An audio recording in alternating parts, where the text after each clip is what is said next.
Hey there, you guys, and welcome to Real Estate Divas. I am here with my lovely co-host, Kristen Gerst, and today's guest, we have Nancy Lobbs. Hi. I'm so excited.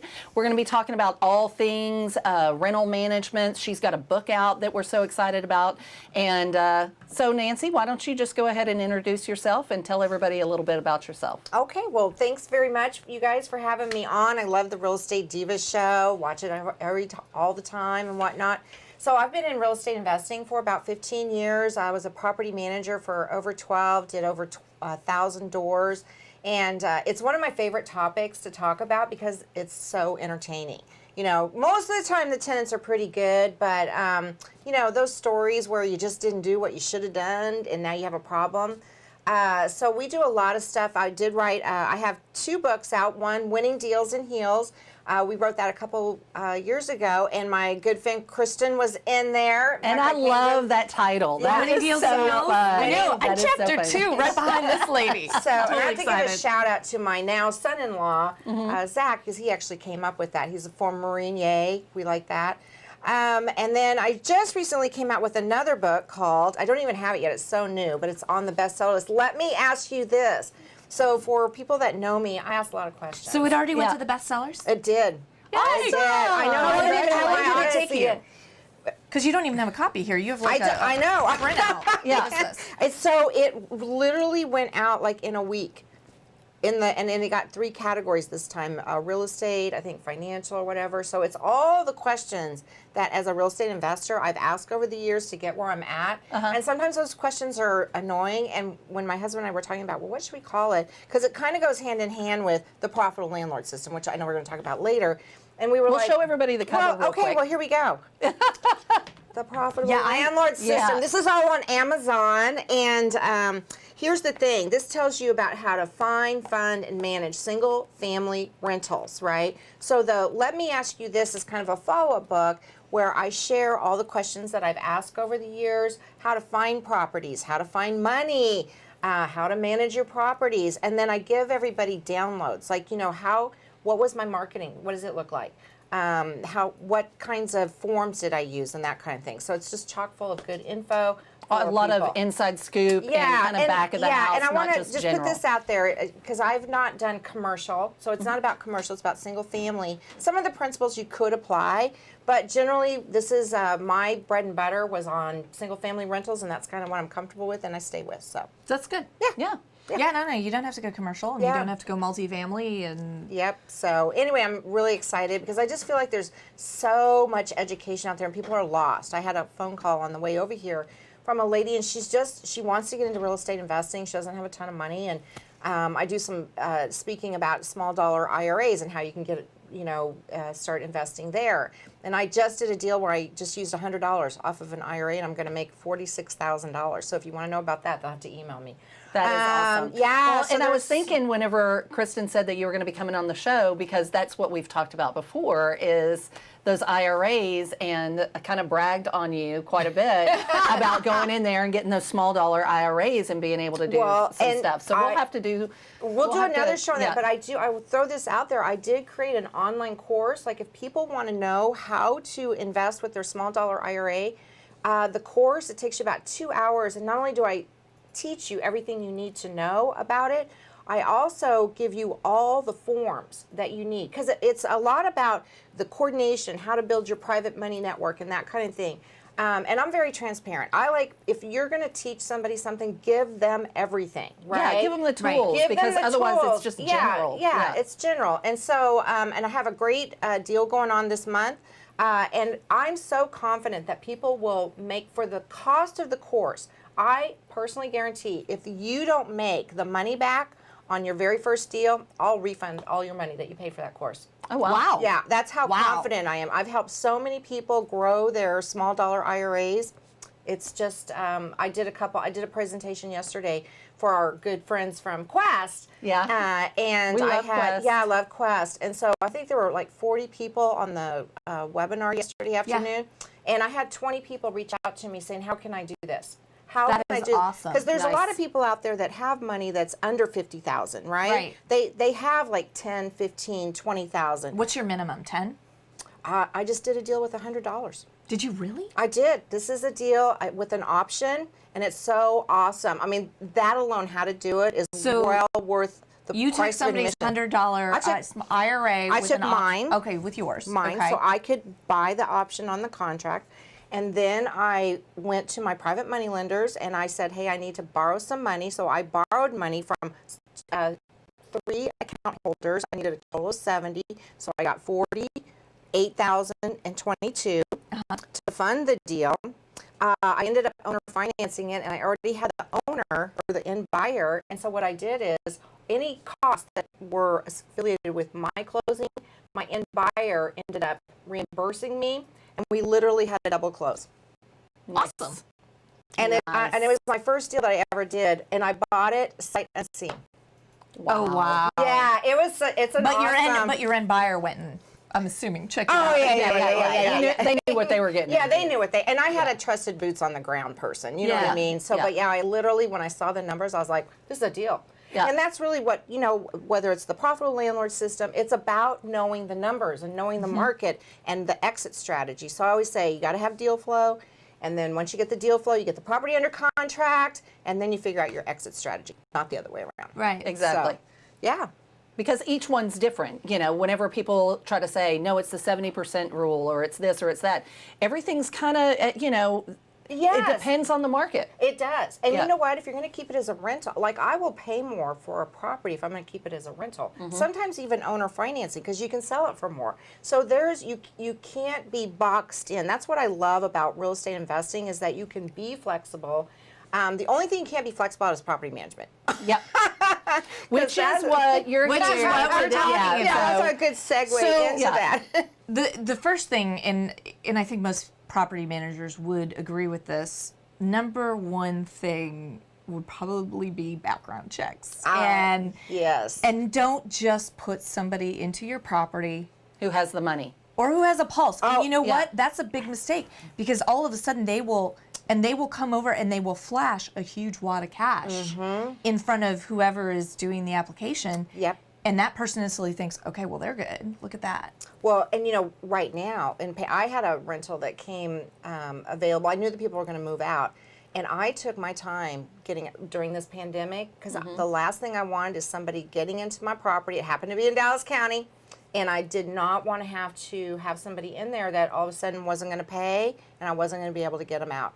I feel for some of these landlords that are going through a really hard time right now. But there was a story on the news not too long ago, and it was a lady, and this was probably about 3 or 4 months ago, and she had said that she hadn't been paying for like 9 months. She was crying because she hadn't been, she was getting evicted. I'm like, hello, that was a bad landlord because she was already not paying before the pandemic, Yeah. right? So I think the biggest thing that, one of the other big things is that they don't, property managers are not proactive enough in either avoiding evictions or minimizing the financial risk to an owner by having conversations with that tenant. You know what I mean? Before you have to get to the eviction stage. And setting expectations. Exactly. Yeah. Well, and real boundaries from the get-go. So, those steps, that's what's in the lease, and those are the steps that you take immediately so that, the precedence is set.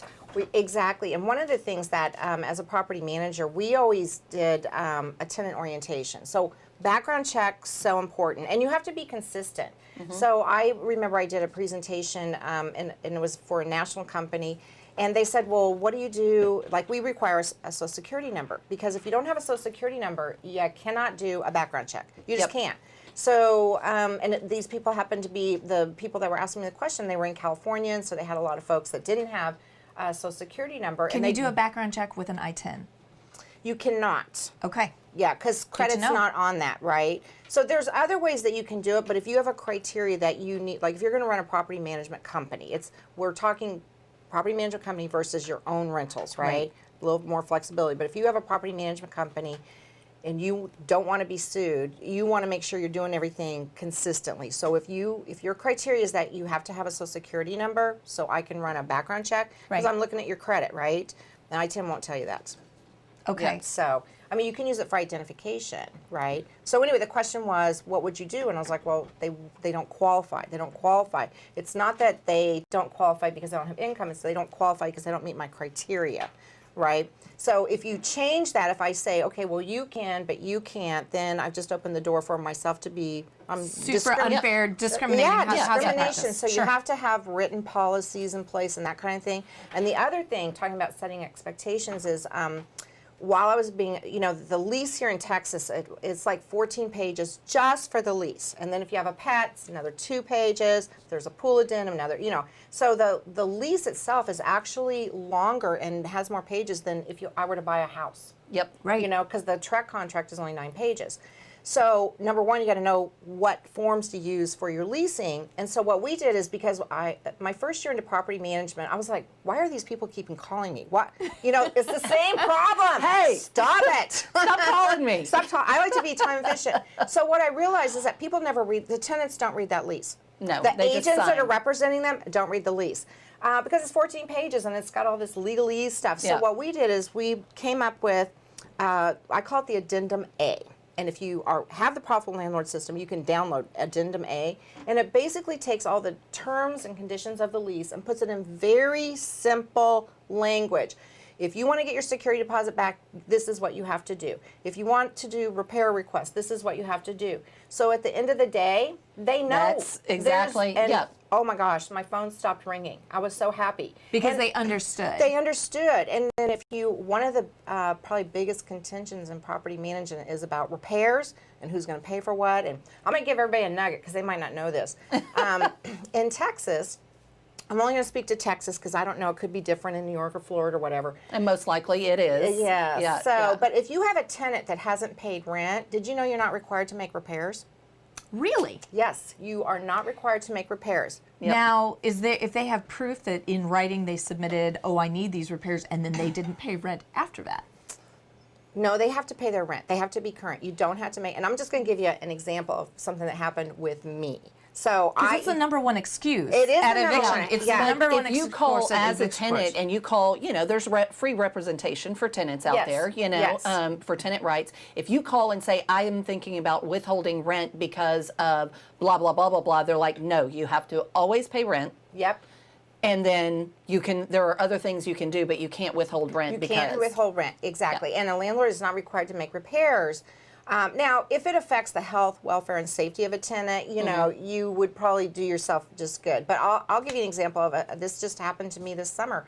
I had a tenant that he just, even as a property manager, he, has a tendency to pay rent late or whatever. So I didn't take my own advice that I put in the profitable landlord system about hiring a property manager because I'm a control freak. And every time I went to go turn over my portfolio, I would interview the property manager. And you'd be like, no way. No way. And I actually have a section in here, a module about how to hire a property manager.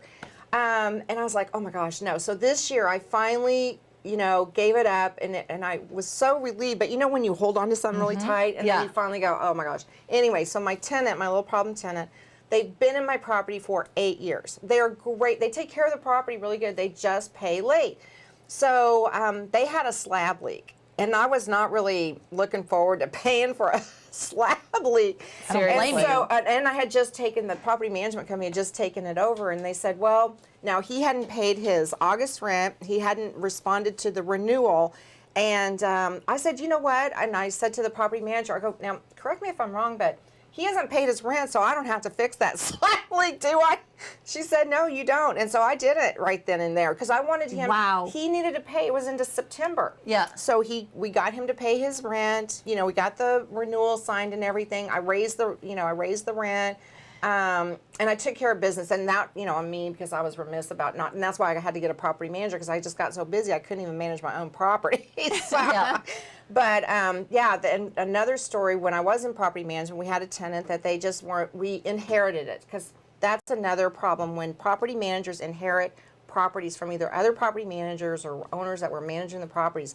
So these tenants were used to not paying for long periods of time, and it was August, and it was hot, and they didn't have any AC. So in addendum A that I was talking about, we have a little paragraph in there that says, air conditioning is not considered an emergency. Yep. And so they didn't. Is that accurate though in the state of Texas? So now, if you they have changed that since that happened. But if they have small children, or it's 102, Or they have health conditions. or they have health conditions. So Yep. these were very healthy young folk, like to go shopping, couldn't pay their. They literally called me and told me they couldn't pay their rent because the wife went shopping. I'm like, not really a valid not expense. really a good Anyway, reason. So the AC was out. They wanted us to fix it, blowing up the phone, blowing up my office. You know, you get cussed at and all of that. I said, and I just say very calm. I said, you know, I will be happy to get the AC fixed as soon as the rent is paid. Took 3 days. They finally did it. So when you're looking at keeping your expectations and really focusing on making sure that they keep doing what they're doing, what is your timeline? Because I know when I was a property manager, and for my all non-Section 8 tenants, they got a separate group, but for my regular rent tenants, rent was due on the 1st. Yes. It was late on the 4th, and I immediately sent out a notice. On the 7th, I'm taking you to court, I'm going to evict, and on the 8th, I was posting.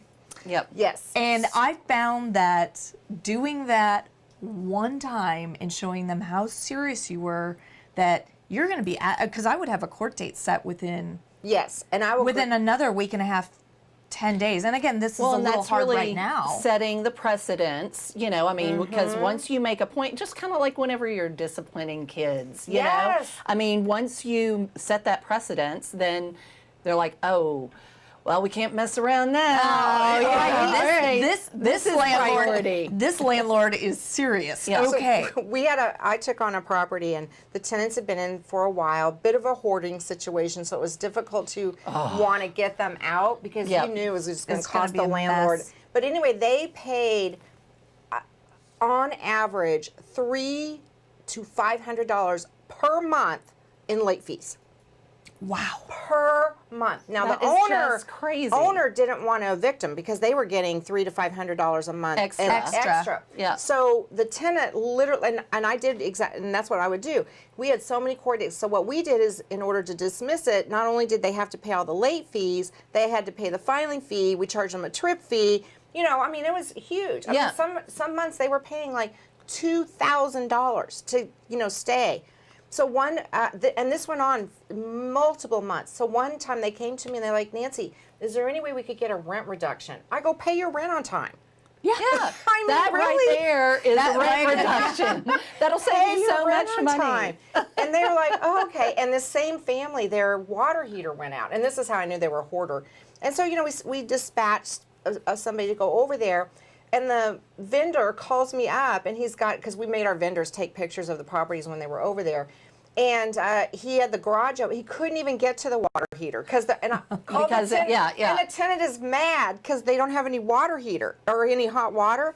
I'm like, But it's also in their lease that they have to keep it in a sanitary condition. But this Now- was an inherited one, so he didn't get the addendum A. I mean, he Yeah. got it eventually, Well- but you know what I'm saying. well, but not necessarily the addendum A, but it's in a regular lease that you're not allowed to become hourder in a house. I know, but Well, let me ask you this, because this is a lesson that I learned whenever I started managing my own properties and stuff. But do you automatically put it into the lease that I or somebody, whether it's myself or, somebody that works for me, can come and inspect with, so many days notice? Yes. With, and there'll be like 2 inspections throughout the year. yes, we do that. Okay. And ours was like 24 hours notice. Okay. And if you, and we never really had a problem because I had owners that wanted to hire like a housekeeper so that the housekeeper would report. I was like, no, you can't do that. Because you have to remember, it's their home. The tenant, it's their home.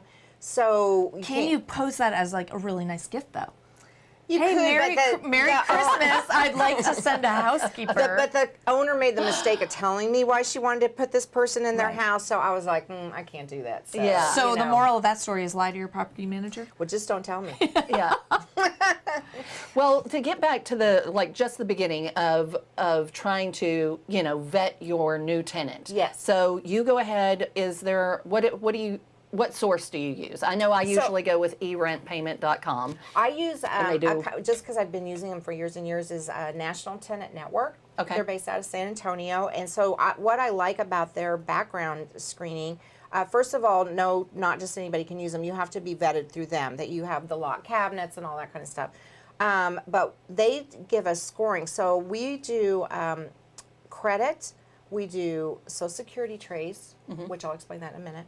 We do rental history, and then did I already say criminal? But it's also about the flight, like if they're on the no-fly Okay. list or whatever. Yep. So you put in the info. Normally you get it back within minutes, right? And they score it, and it right at the very beginning on the front page, it'll have a score, and it'll either be red, yellow, or green. And if it's green, boom, they're good.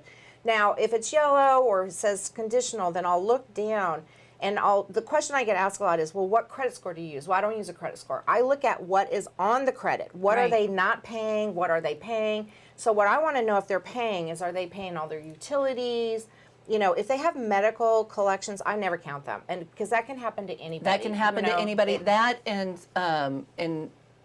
college debt. Yeah. Well, now the college Some of debt, I that- have some because they haven't. There's no way right now to dismiss student loans.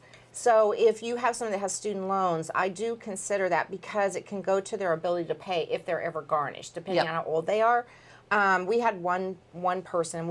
I'm sorry, I kind of look at this. They had over $150,000 in student loan debt, about $75,000 in credit card debt, and they weren't paying any. You know what? Wow. Yeah. Yeah, That well, kind of that's- speaks to something Yeah, else that speaks there. to You know what I something mean? else, yeah. So, and they obviously they had a bad credit, and they wrote they had a very nice family. You know, they had good rental history, but that just didn't seem right. You know what I Yep. mean? Because if they had gotten garnished or sued or whatever, it definitely would have gone to their ability Right. to pay.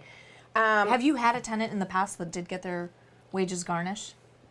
No, not to my knowledge, because they have to, once we qualify them up front, I don't qualify them for renewals or anything like Right. that. So if they qualify when they get the lease, I mean, they might have a job loss or change jobs or, they're still obligated to the rent, but when I put them in, Right. they qualified. So we Right. look Yeah. at the income. They have to have at least 3 times whatever the rent is. So if the rent is $1,500 a month, they've got to have a minimum family income of 45. The criminal, I've never because let me back up here. So when someone applies for a property, the very first thing you should be handing them to sign is what you're going to be checking. Right? Because if I tell you I'm going to be, I don't rent to sex offenders or whatever, or I don't rent to people that have a pit bull, not because I don't like them, but it's a criteria. Well, So because otherwise, then you're it's kind of like a bait and switch. But let me just speak to that. The reason we don't is because a lot of insurance companies will cancel a landlord's policy if you've rented to someone with a considered. A dangerous dog. I'm not saying they're Yeah. a dangerous dog. I'm saying the insurance industry is. So it's a German Shepherd, Yeah, pit bull, aggressive, yeah, considered They're aggressive Doberman, breeds. anything that's like Exactly. right. So when someone comes to apply for a property, the very first thing I do is like, okay, here's my tenant selection criteria. I need for you to sign it.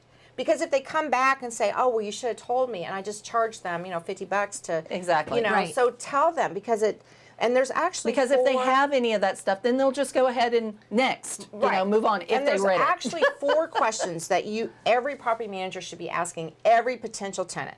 Number 1, when do you plan on moving into the property? I mean, I'll have people say, well, I'm not moving in.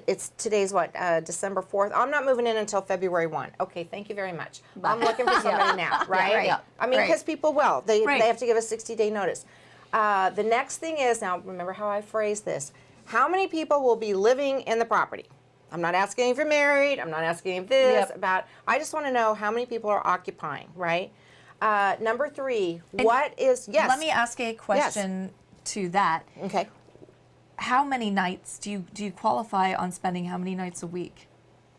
No, I don't ask that question. Because a lot of landlords will, because if you've got somebody who they might be having different amounts of people over there, and it might be that they're one Yeah. person, and then all of a sudden it's like 4 or 5 are staying, and they're Well, you staying know 2 or what's 3 so nights. funny? People, when you ask kind of general questions like that, and again, these are all I give these questions to everybody so they can ask them. Because I don't have phone conversations with people about this. I put it in writing. And Yep. people will just elaborate. Yeah. they'll just Conversation. elaborate. So they don't just say for. They're like, well, my grandma sometimes is, and then sometimes it's my boyfriend or whatever. Yeah. Okay. Especially And when I've got 2 kids. And yeah, blah, they'll tell you everything. You don't have to ask. You don't have to ask ages. You don't have to ask relationships. They'll just tell you.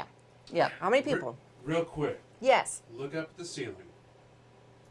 Tell that guy. Oh, yeah. Now, I didn't say I wouldn't. look at how adorable he is. We love him.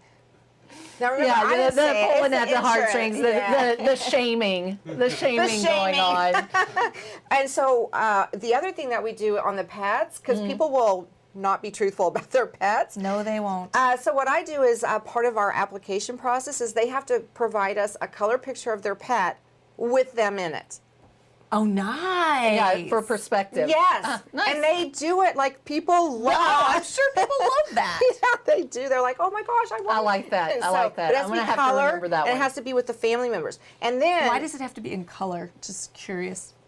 I don't know. I just require it to be. Oh, because on the application says what color's your dog.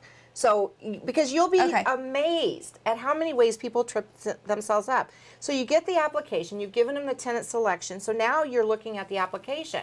Yeah. So there's a lot of ways you can deny people just from what they gave you. And one of them is the address of the property. So on the application I use, it says what property are you applying for. And some people leave it blank, and I literally have had people not know what the property address is that they're applying for. Yep. Hello, and if somebody didn't know if you had a new staff person, so that was a requirement. The other thing that property managers need to really, and I have a story to back this up. So you have the application, it says, well, who all is going to live in the house? Right. Attach additional pages if necessary, right? And For this 2-bedroom house. yeah, and that's the other reason. 2-bedroom house, and you got like 10 people, right? So then the next box says, give me your emergency contact. So what usually happens is if you and I are applying together, I'll put your name down and you'll put my name down, but you always want to make sure it's not somebody that's going to live in the house. Right. So Yeah. then that's another way to say, well, who is this person? How are they, Right. how, oh, okay, well, I need somebody that lives outside the house because if somebody dies, and this happened to us, we had a really nice young guy, and he died in one of our properties. And so I had to call, because we went there, and one of the neighbors told me, and it was, police were involved. It was a mess. Anyway, I had to go back to the office and call the emergency contact person. And it was his mother. And Oh, so, no. yeah, it was very sad. But had it been his friend, so you need to make sure, because you never know when you might have to actually call somebody it. on this Yeah. person. So Yeah. always make sure it's separate. And then my next best place to where people trip themselves up is who's your landlord. So again, if you're applying for one of my properties and you know you're not the best tenant, so you might put down Aunt Sally, right? As your landlord. Yep. So a savvy property manager will go, if they haven't put down a property management company, if it's just another person's Person. name, Yeah. go to the tax rolls and see if Aunt Sally owns the property. So you see how I'm doing all of this, and I haven't even run a background check yet. Yeah. You're doing just this- checking to make I'm sure just that checking, they are know. legitimate and that they are giving you honest answers. Yes. So how honest So are you, they going to you be? take their current address that they're at, it's a regular person's name, you figure, okay, it's got to be on their tax rolls because Yep, and They're then you renting can out. ask them about it before you. So I'm not about taking people, because when you get into problems is when you take that application fee and you start running it. Now, if I've not taken any money, it's not costing them anything. I'm not really doing anything that they can get super mad about, because I'm Right. just asking them for information, and I've given them my tenant selection criteria to say, hey, this is what I'm going to be asking you for. Another tip is look on their driver's license, because they need to provide. Now people will probably argue with me about this, because somebody said one time, oh, you're profiling. No, I need to verify the person that I'm getting ready to run their background check is the person that's applying for it, right? So there's Yep. no fraud going on. Yep. But what I do is on the driver's license, okay, you got to picture ID. It doesn't have to be, it could be something, but it has to have an address on it. You can see if the address that is on their driver's license matches the application of where they're saying they're currently living. Because what's the rule in Texas? Yeah. You're supposed to. You're supposed to. You're Now I will supposed say to. that Let's be honest. You're supposed to. I have gone ahead You're because it's a supposed to. pain in the butt. Right, exactly. But it's just another way. No, it is. Okay, so It is. another little clue as to like just verifying identity, because there is theft. I mean, Yeah. there is identity theft in the leasing, like people will go on Craigslist and post something. So as a property manager, you have to make sure you're dealing with the person that they're presenting, right? Right. So another tip, so I don't call the work number verification of income. I make my job as simple as possible. Property managers don't make a ton of money, so you need to figure out how to Streamline that. streamline it and make it very- efficient. yeah. So the next thing, if they work, they have a W-2 job, I make them provide me 2 to 3 recent pay stubs. Mm-hmm. So what does a pay stub have on it? Usually has the last 4 of the social. Usually has the address. Right? Of where And- they're sending that pay stub or Exactly, that paycheck. and yeah. it also tells you usually, what they make and all of that. So that's so again, if you've got a driver's license, you've got the application that they're presenting, and then their W-2 pay stub, and none of it matches up. Okay, so now you have to do a little digging. You have to start asking some questions. The Social Security trace. What I love about that is if you have someone, I don't usually use it unless I just need to get verification here. It will give you the address of every place that person has lived, Really? every place that they've used it. And Who so do you use to do your Social Security trace? That's through National Tenant Network. It's all in one report. Oh, and it's all in the same report. Yeah. All right, good. Yep. Because I know that whenever I use e-rent payment, they go on and they fill out, they pay it. Yes. I set what it is, and I think they only charge like $25, and they send me Right. whatever's on top of that. Yeah. And then they do the same report, Yep. they do the background, but they put in all the information Yep. and verify it. Yep. And then on the criminal, like I said, we've never really gotten anything that, because we tell them up front, this is what we're going to do. Yep. You know what I mean? But And you've never had anybody, I mean, do you have I've never had a murder. I've never had a the most- murderer or a convicted murderer? Yeah. But what are the laws on if somebody has, served their time? Well, I mean, you know and- what? It's not okay. So we have a good. I had a guy, Mr. Al, and he came and he was first of all, if they're upfront about it, right? He did not try to hide it in any way. There's a question on the application, and he said, "Look, you know what? I served time 10 years for drugs. I don't know, like trafficking or whatever." And he goes, "But I'm doing this and I'm doing this." And I said, "Okay, great, and I'm going to share this with the owner, because really, ultimately, it comes down to the owner. Yeah, what are they comfortable with? Yeah, Yeah. And so the owner doesn't get to know like all the the name and the age and all that. They get to know like applicant A. It's one person. This is the amount of income. They scored this on the background check, but this person does have a criminal record. Here's what he told me." And the owner just so happened was a minister and wanted to, not that, anybody, but he wanted to give the Right. guy a second chance.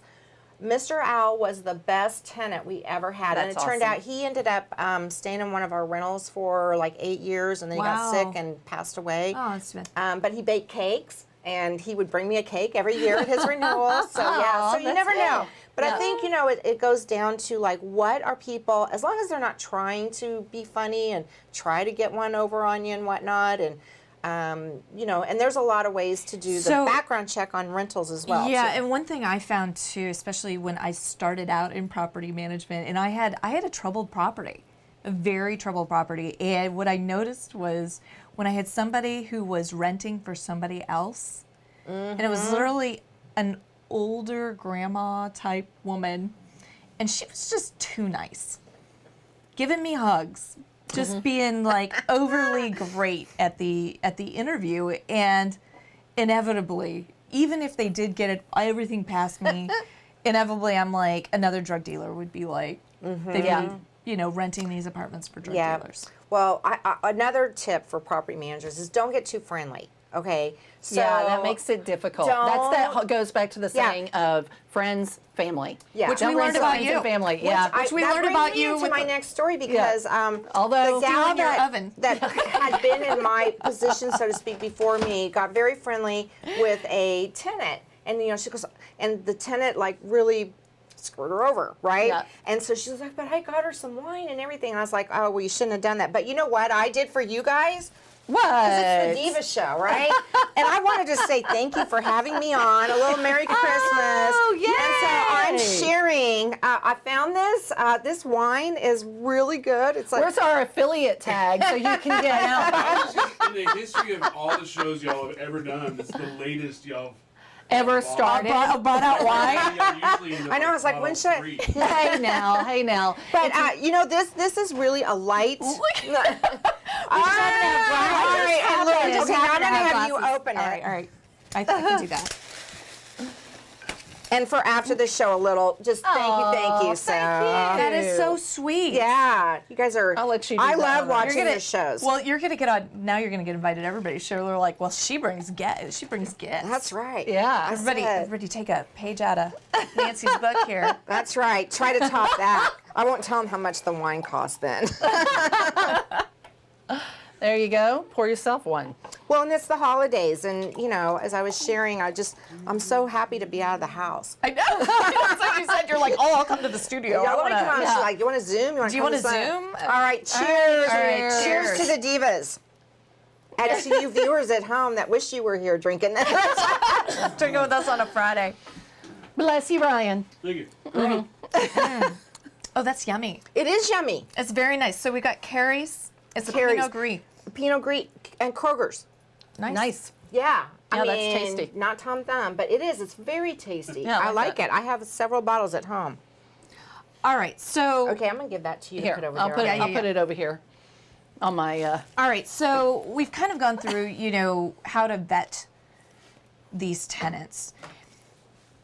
How much of an inspection do you do while they're in during the year, or do you only go if you maybe hear some complaints from or grumbles from neighbors? Again, I was one of those people that I like to put a tenant in there, and then I like to assume that they're doing what they're supposed to. And I have to say, And I'm, walk I'm, away. I'm a bit And of a walk property away. nut. Yeah. Yeah. So here's a great tip, because I didn't want to be the person that was going out there every quarter. I didn't want to do That's it. more work. That's too. called Yeah. micromanaging, which I don't manage anybody. And that plus, way. you can't be, we were growing. We didn't advertise. We were word of mouth because we were just, I was going out and doing a lot of speaking, and I didn't have time for that. We Yeah. were a small office. I mean, I managed a lot of those doors with just a part-time person. Yeah. But so I said, I got to find a better way. So it has to do with repairs. Mm-hmm. So I would talk to property managers, and a lot of their time is like taking repair requests from tenants. So number one, I don't answer the phone when you call me about a repair.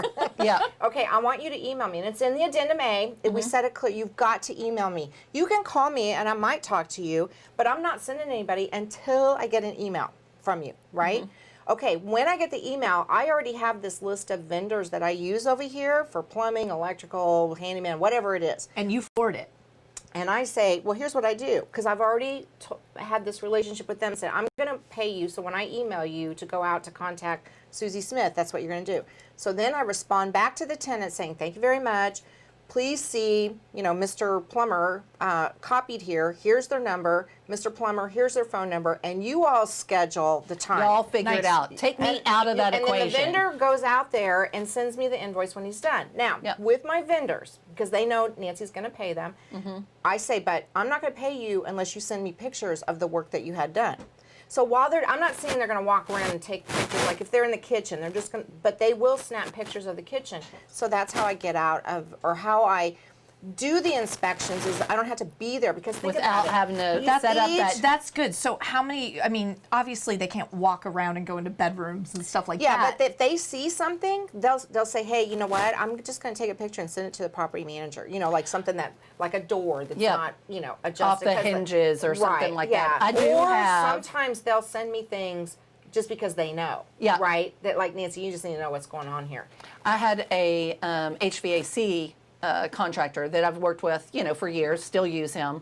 And he went to one of my properties and did kind of that. Didn't take pictures, but he got there and he was like, they're the reason there's a problem here. Your HVAC system is about to fail because, one, they don't change filters, and two, these dogs shed like crazy and they don't they don't clean up any of the hair. That's what those were, the hoarders. And he was like, it's pretty disgusting. Yes. I think you need to go see this. And that's how that whole ball got started, was because of the HVAC system. Yep. Well, Yep. and then we use that. So what I would use is use the third-party documentation to get tenants to either pay for the repairs or, like, because I would go ahead and pay my vendor, right? In that case, what I would have done is said to the tenant, okay, because A, B, and C, you're going to have to reimburse our office, you know, X amount of dollars, and so when they pay the rent the next month, it doesn't go, because that's one of the things about the lease agreement and addendum A. Any outstanding monies they owe our office, any money we receive first goes to that outstanding debt. And then it goes to their. And then goes to the rent. So then, if the rent is not then paid, you're- then you start the process. Okay, now you're incurring late fees, and all of this is in an email to them. So Yeah. I didn't normally have a problem, but this one family, they had 3 or 4 kids, and it was a nice. I mean, the rent was like almost $2,800. Oh, wow. A nice house. Yeah. Right. And so they had a plumbing bill. It was $125 because they had a clogged sink. Right. The guy was, and the plumber emailed me what it was. They had put ramen noodles down the garbage disposal, Okay. and it clogged it. All right. The plumber took pictures of it. Yeah. They didn't think that was their responsibility. And I said, well, I don't think the plumber was out there. And they literally fought me to, threatened. I said, you can do whatever you want, but They're this your is, ramen noodles. this is your ramen noodles. But I don't even say any of that. What I say is that per the plumber's report, and we actually write that in the lease. We say in the special provisions, I'll say, per the plumber's report, blah, blah, blah, blah, blah. Any stoppages or clogs caused by tenant use, the tenant will have to reimburse our office for. So we had another one, the lady called about her toilet, which is a big one. That's a big one. So Yeah, that's a usually big you one. can That's figure on the always- inspections that you're going to have 1 to 2 minimum repairs a year, probably Yeah. more, but at least that. So the toilet clogging is number 1, and I can't even tell you. And this is why I love my plumbers, because they'll take pictures of everything That they pull out of and there. they don't even want to. Yeah. But it was we've had a hairspray cap fall down.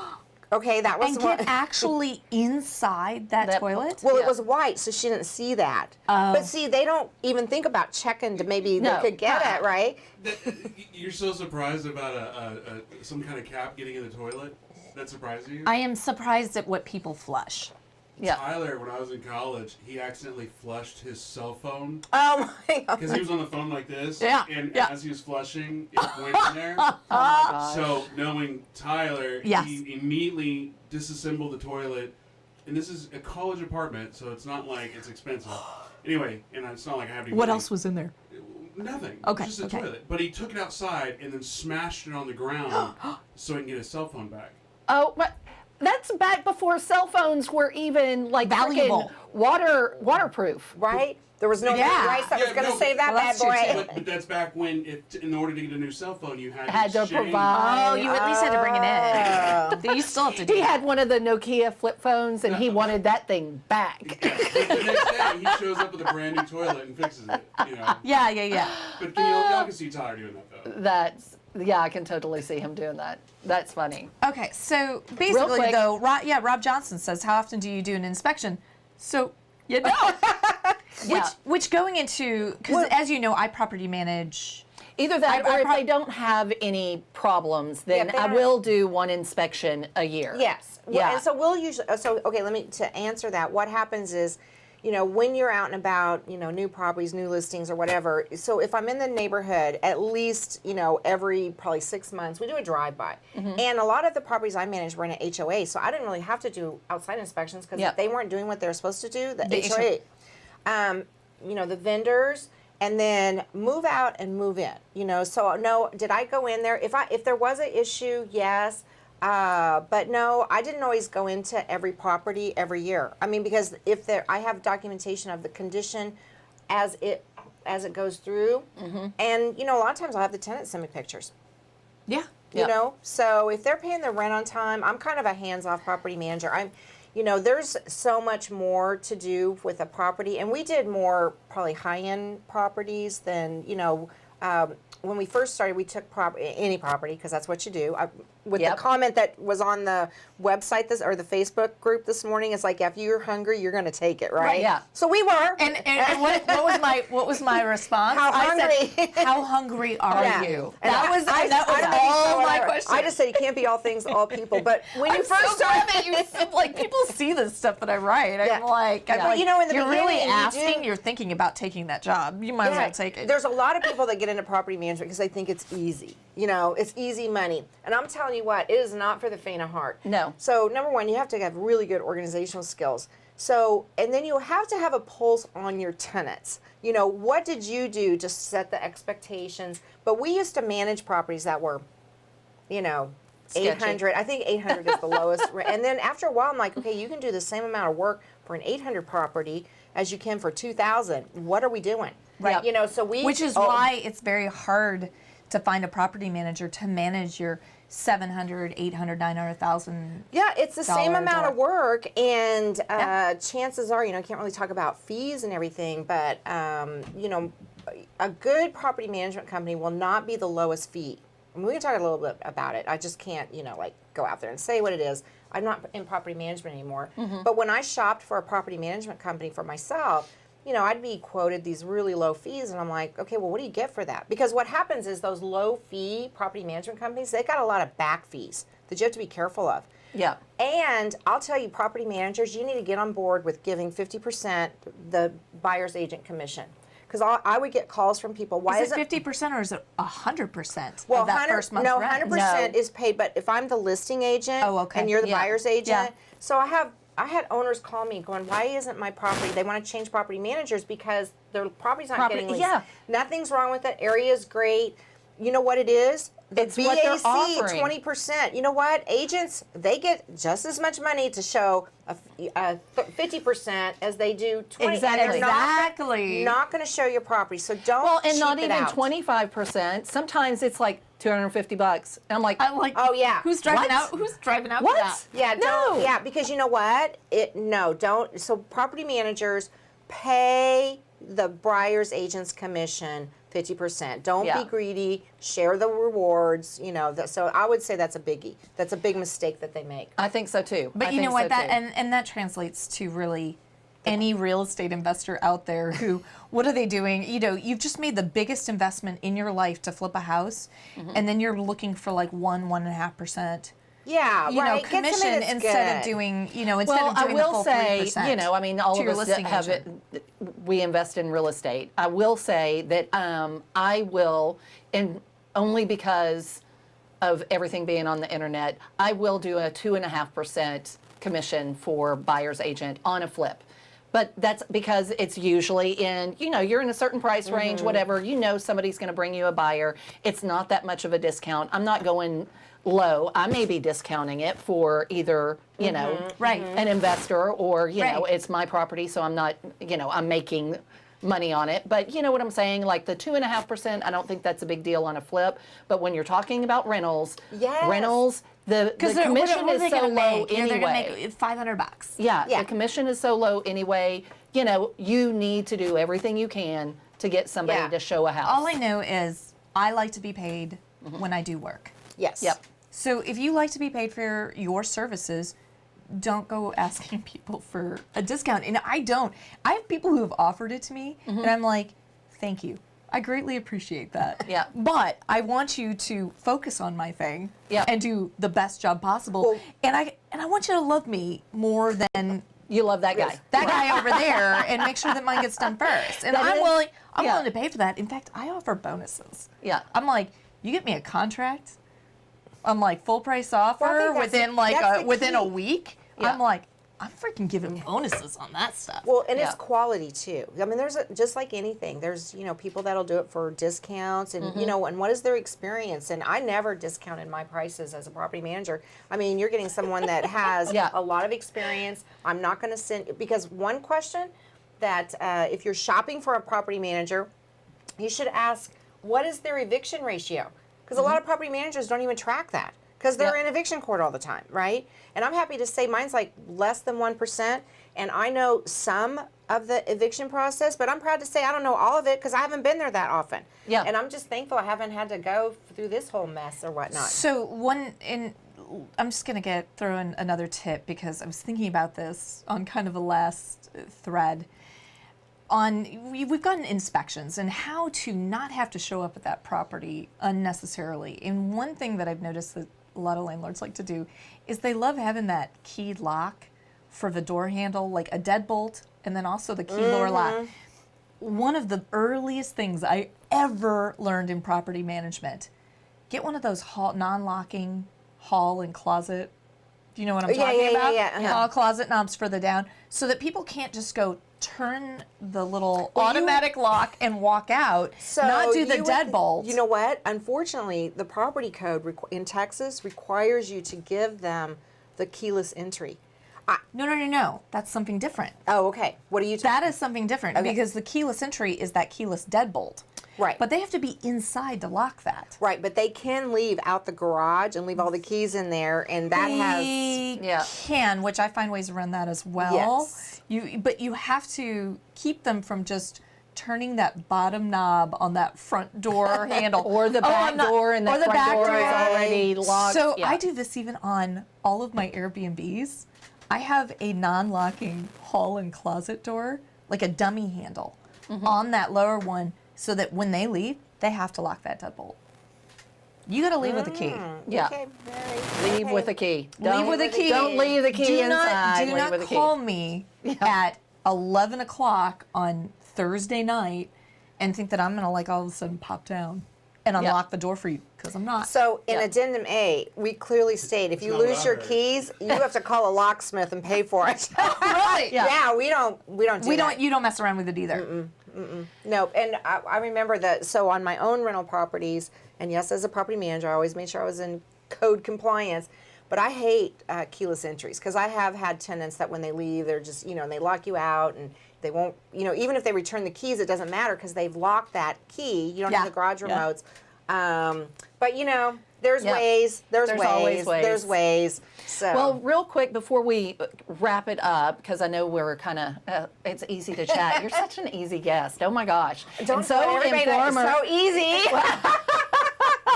Easy, not cheap. That's what we're talking about Exactly. here.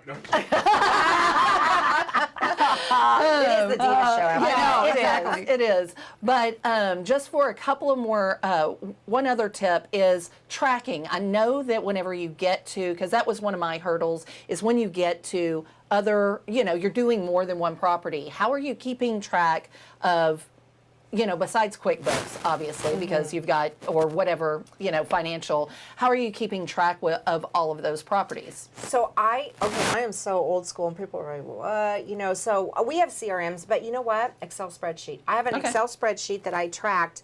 You're not that old.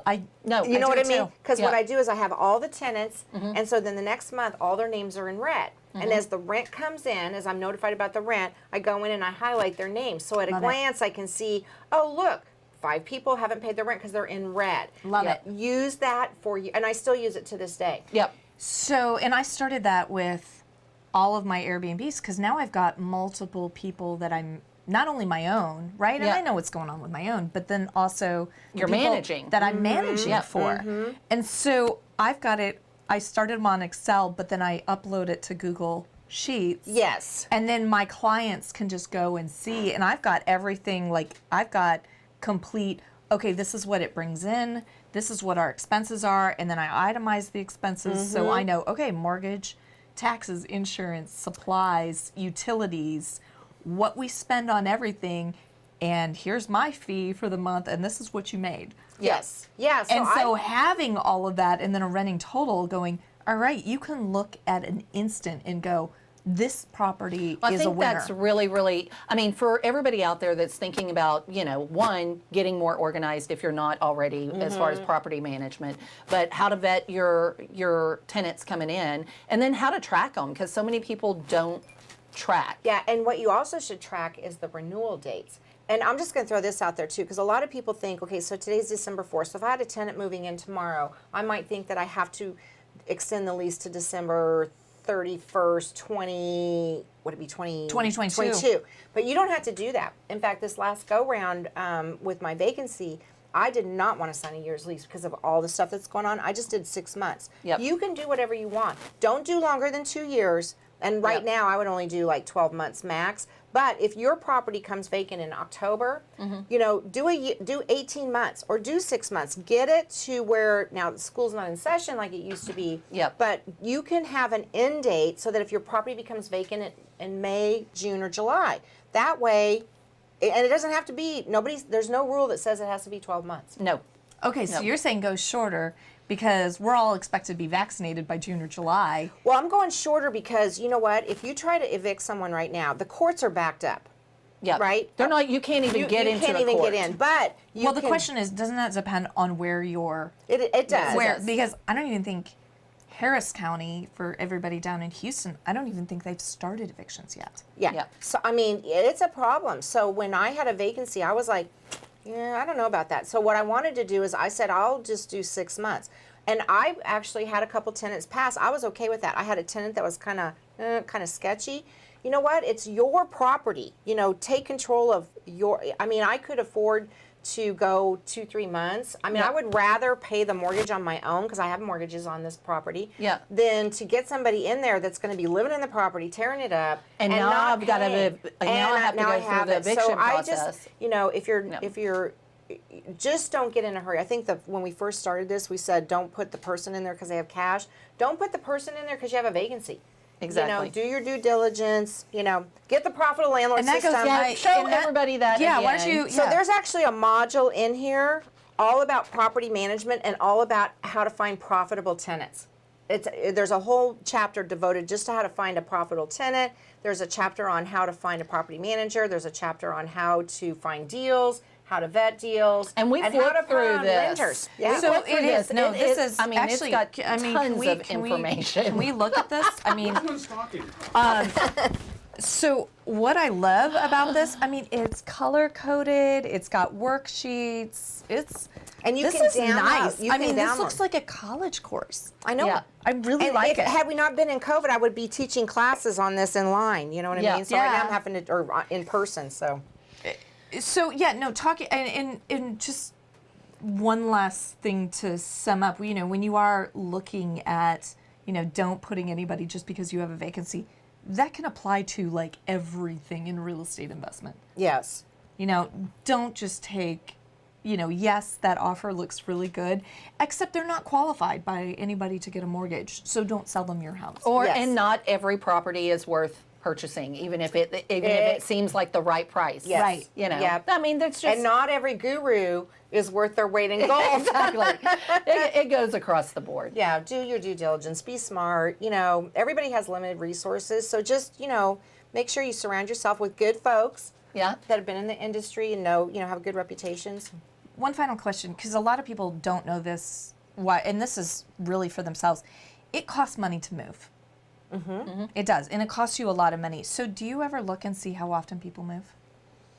Because a savvy person in general would stay put at least 3 to 5 years wherever they're at.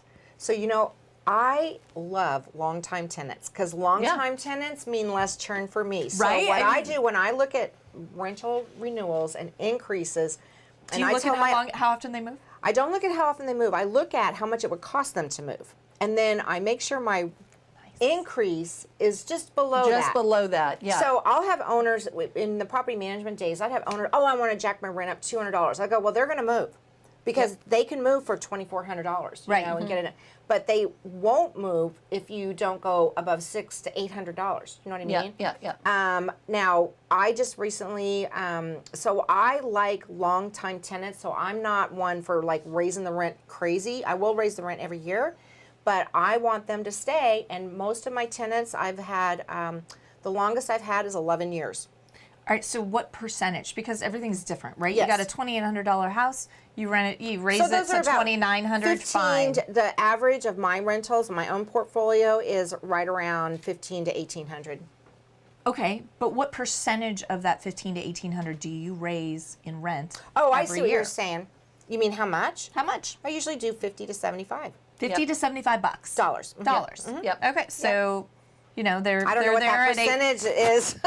Well, and also, I mean, I know that I just raised rent on one of my long-term tenants, and they weren't thinking about moving, but I know I can get more. But I put it about $50 less than what they could move anywhere in that neighborhood for. Right. You know? smart. But it's still more than what I was asking for originally. Yes. You know? Yes. So And let's- it and ended let's up qualify, being too. $200. Well, and you have to qualify that if they move out, it's going to cost you $10,000 to turn, pay somebody, you know, get that Yeah, yeah. BAC, the 50% we talked about. So you have to look at your cost. You know, it's not just about how much you can raise the rent, but it's what it's going to cost you. And if so they move. if somebody does not stay, more than at least renew their lease, at least once or twice even, Right. so that they're saying 3 years. Okay, so can we just talk one more thing about property management companies?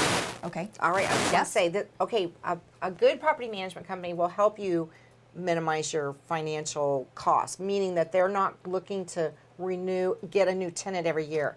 Because if they get a new tenant every year, guess what? costs you money. It costs you a full month's rent. And you're losing money. And you're Yeah. losing money as You the will owner. lose money So as if you an have owner a property if you manager flip that you're something. having churn every year, you need to find a new property manager because Yeah. they're making money because not that they're not good, they just figured out a way to make more money. And Yes, that's to because they're making a fee every time they place somebody in there. Yep. And somebody asked me, what about a fee for renewal? You know what? I'm not opposed to that. My Yep. property management company charged me $250 for renewal. I'm okay with that because you know what? It would cost me more to Get a so- new- to get a new. So you like tenant. that, and you're saying go ahead and pay that renewal fee Yeah. I mean, I was okay with it. I mean, because because it's incentive anyways. it's incentive and they're doing a good job and I had vetted them, so that's what I would charge. So I Yeah. was okay with it. yeah. Yeah. Yeah, some people aren't. Like somebody asked me about a $100 fee, and I was like, well, how much is it going to cost you if they don't get a new tenant? Or if you have to get a new tenant, it's going to cost you way more money. Way more money. So it's Right. usually pretty standard. Property management companies, the way they make money is they do have a set fee, and then they have some other fees, right? So that'll be another topic for another day. Yeah. The variation of fees. Well, thanks for coming on the show thank you. today. Thank This has been you. awesome. Thank you. Go ahead and tell everybody how to get a hold of you. Yes, if you are interested in anything I had to say today or just want to know where I hang out, I'll be at the event on Monday night. Email me at Nancy@KBN Homes. That's Kite Boy Nancy Homes, HOMES.com. You can also go to the Profitable Landlord System and check me out, and there's contact info. And it's a bestseller on It's Amazon. a bestseller. I'm on Amazon. I'm on YouTube. Check me out. Definitely Because I check hang her out with great people. Hey, yeah, So, it has yay. great information. And it was fun, yeah. So, but yeah, do email me, Nancy@KBNHomes.com. And thanks again, you guys, for having me on. I had a good time. Well, thank Pleasure. you, and thank Yeah. you for our Cheers, wine. Yeah. Cheers. And happy holidays to everybody. Yes, be And let's safe. get over So, COVID. and one last thing, I'm going to be speaking at the event. Yes. Yeah, so everybody come out Monday night. It's at the Virgin Hotel Yep. Starts here at in so Dallas. she. Very she. Are we dressing up? Well, I mean, we're dressing up, but are we? Is it? You always dress up. Is I'm it gonna, dress of up? course. I mean, how can I, I mean, not I'm dress not up? wear pants. Let's hope so. Oh, Well, yeah. so, You're not so to gonna wear qualify, I leggings? know you asked Ryan if people are dressing up. The last time, at the one right before Halloween, the answer was yes. And Except there were only 5 people. yeah. I So dressed there, up. it was Ryan dyed his hair, so I showed up in full Maleficent. Yeah. With like hot pants and thigh-high you looked good. stiletto boots and like Hey, you this made an cape. impression. Yes, I did. I don't know how I couldn't have made an impression other Yeah. than, And everybody else was in business attire, and I looked at Yeah, Ryan. I saw the 5 photos of the costumes. I was really feeling like I was missing out because I love a costume. But then I saw the 5 photos and I was like, okay, maybe not. That was not a costume Maybe party. everybody thought with the mask they were Yeah. in costume. No, I was literally like a Disney character. yeah. Well, thanks for joining us today on Real Estate Divas. I'm Jay Lee Thompson with Texel Real Estate. And I'm Kristen Grist with Capricorn Mortgage Investments. Y'all tune in next time. Have a great holiday.